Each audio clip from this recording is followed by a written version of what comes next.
주가 참 평안을 내게 주시리. 그 손 못자국만 져라. 그 손 못자국만 져라. 그 손 못자국만 져라. 주가 널 지키며 인도하시리.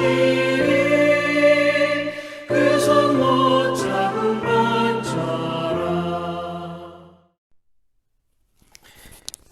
2월 13일 화요일 새벽입니다. 오늘 기도하실 말씀은 마가복음 2장 13절에서 28절까지 말씀입니다. 그 중에 17절 말씀입니다. 예수께서 들으시고 그들에게 이르시되 건강한 자에게는 의사가 쓸데없고 병든 자에게라야 쓸데있느니라. 나는 의인을 부르러 온 것이 아니요 죄인을 부르러 왔노라 하시니라. 아멘. 오늘은 마가복음 2장 후반부 말씀입니다.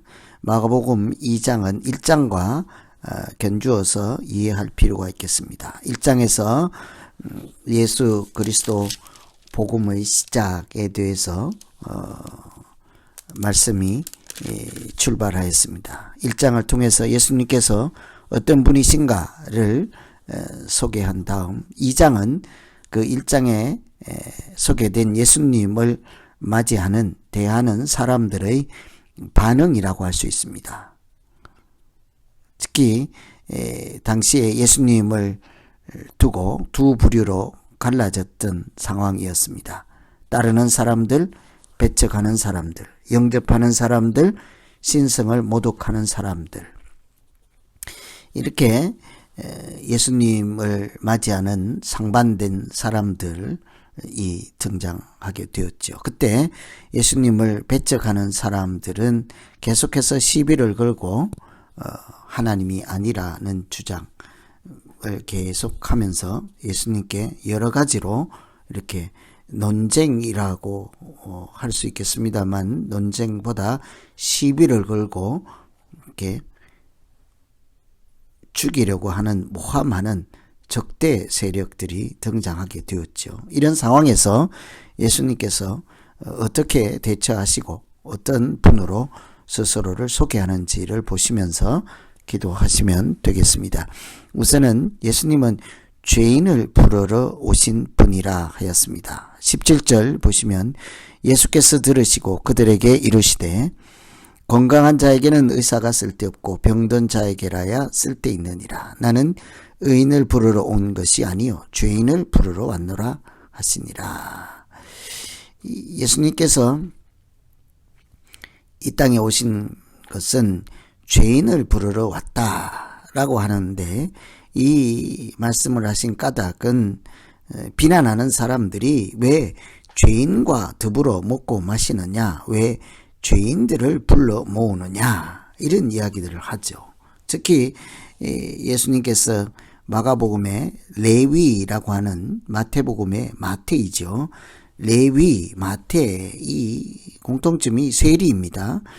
세리는 당시에 로마 제국에 이스라엘 사람들의 세금을 거두어서 바치는 직업을 가지고 있는 사람이므로 당시 유대민족이 세리 직업을 또 세리로 일하는 사람을 마땅히 여길 리가 없지요. 우리는 일제치하를 경험해서 당시에 우리나라 쌀을 거두어서 일본에 조공으로 바치거나 세금을 거두어서 바치는 사람들을 좋아할 리가 없는 분위기와 마찬가지인 것입니다. 그래서 이런 사람들은 민족의 원수고 모든 사람이 싫어하는 사람인데 예수님은 굳이 그런 사람들을 불러서 나를 따르라 하셨거든요. 그러니 다른 사람들이 볼 때는 왜 죄인들을 부르느냐, 세리들을 부르느냐, 그들과 먹고 마시느냐, 이렇게 예수님께서 사람을 부르시는 것을 보고 비난할 때 건강한 자에게 의사가 쓸데없다, 병든 자에게 의사가 필요하다, 나는 의인을 부르러 온 것이 아니라 죄인을 부르러 왔다. 예수님은 이렇게 하나님을 이렇게 안다 하면서도 실제로는 영접하지 않고 비난하는 의인이라고 스스로 칭하는 사람들이 아니라 스스로 사회에서 인정받지 못하고 소외되고 무시당하고 힘이 없는, 그러면서 주님 부르심에는 긍정적으로 믿음으로 나오는 그런 사람들을 예수님께서는 관심을 두시고 부르시죠. 죄인이라고 하는 것은 살인이나 도둑질한 강도 같은 그런 사회 법정의 죄인을 얘기하는 것이 아니라 하나님이 없는 사람을 얘기하는 거죠. 하나님을 모르는 사람. 그러나 그 예수님께서 부르실 때 그들은 예수를 영접하고 하나님 자녀 되는 권세를 누리는 그런 은혜를 입은 자들입니다. 그래서 예수님께서 부르시는 것은 스스로 의인이라고 하는 사람들이 아니다.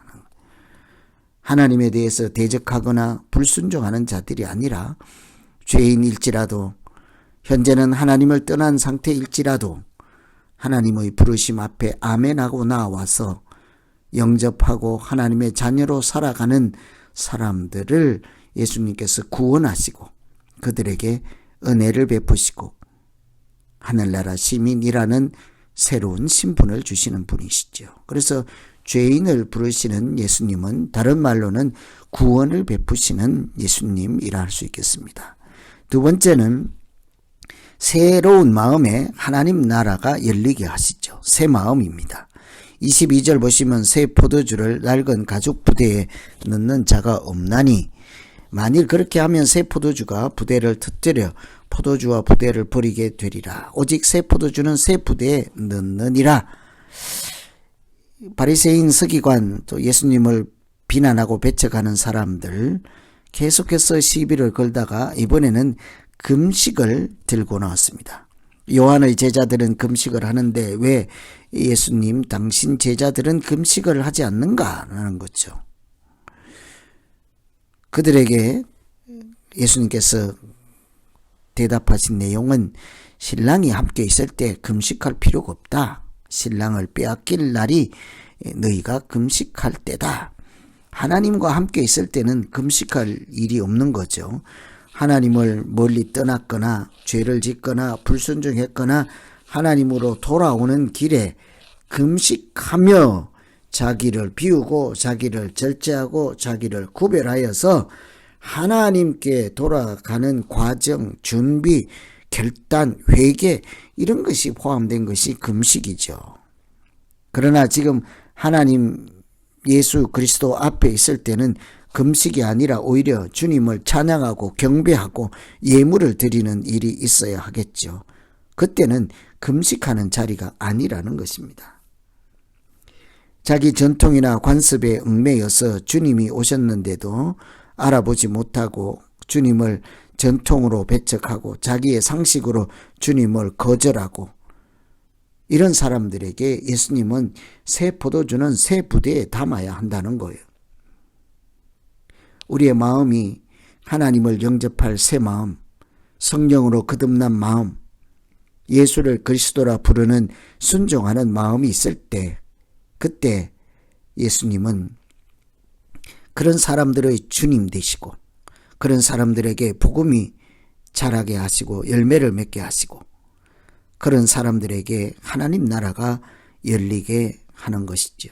그래서 옛날에 있던 과거 옛사람의 마음이나 관습이나 전통을 예수님보다 앞세우는 그런 태도, 그런 자세로는 하나님 나라에 들어갈 수가 없는 것이죠. 그래서 오늘 죄인을 부르시는 예수님과 새 마음에 하나님 나라가 열리게 하는 예수님을 보며 우리들의 마음이 하나님 기경되게 하시고 새 마음 되게 하시고 하나님을 영접하고 찬양하고 경배하는 순종하는 마음 되게 하여서 전통을 예수님보다 더 높이 앞세우는 사람이 아니라 한 예수님의 새로운 가르침 앞에 무릎 꿇고 순종하는 믿음으로 나아가는 자 되게 하여 주시옵소서. 그래서 그런 사람들에게 하나님 나라가 임하게 하시는 은혜를 누리게 하여 주시옵소서. 이렇게 기도하시면 되겠습니다. 하나님 아버지, 오늘 우리 모두에게 새 마음 주셔서 내가 알고 있는 상식, 지식, 가치관, 관습, 전통 이런 것 다 내려놓게 하시고 예수님이 주시는 구별된 마음, 새 마음, 성령으로 거듭난 마음 주셔서 하나님을 알아보게 하시고 하나님을 영접하게 하시고 그래서 죄인이 용서받는 은총의 사람으로 거듭날 수 있도록 우리에게 은혜를 베풀어 주시옵소서. 예수님께서 의인을 부르러 온 것이 아니라 죄인을 부르러 왔다 하였사오니 하나님을 알지 못하는 죄 가운데 있는 우리를 불쌍히 여기시고 이제는 눈을 뜨고 귀가 열려서 하나님을 영접하여 예수를 그리스도라 부르며 하나님의 자녀로 살아가는 복된 길로 나아올 수 있게 하시고 그 길에서 이탈하지 않고 실족하지 아니하고 시험에 들지 아니하고 하나님과 동행하며 살아가는 우리 모두 되게 하여 주시옵소서. 예수님 이름으로 기도하옵나이다. 아멘.